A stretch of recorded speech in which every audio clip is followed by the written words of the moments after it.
Meal maker gravy எப்படி பண்ணலாம் பார்க்கலாம் வாங்க.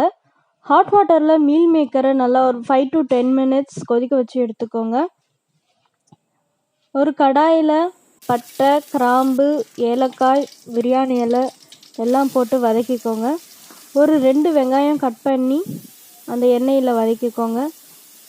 தேவையான அளவு உப்பு போட்டு வதக்கிக்கலாம். கொஞ்சோண்டு இஞ்சி பூண்டு பேஸ்ட் போட்டுக்கோங்க. ஒரு பச்சை மிளகா இல்லைன்னா உங்களுக்கு தேவைன்னா 2 பச்சை மிளகா நல்லா நீட்டில் கட் பண்ணி போட்டுக்கோங்க. நான் வந்து இதில் 3 தக்காளி அரைச்சி ஊற்றிருக்கிறேன். கொஞ்சமாக மஞ்சள் தூள், மிளகாய்த்தூள், தனியாத்தூள், கரம் மசாலா தூள், அப்புறம் கலருக்கு கொஞ்சம் காஷ்மீரி மிளகாய்த்தூள் போட்டுக்கோங்க.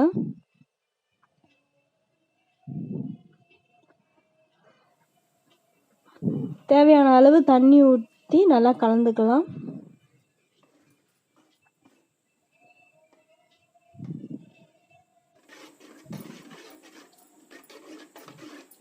நம்ம மீல் மேக்கரை நல்லா பிழிஞ்சு எடுத்துட்டு அதுக்கப்புறமா இந்த கிரேவியில் நம்ம ஆட் பண்ணிக்கலாம்.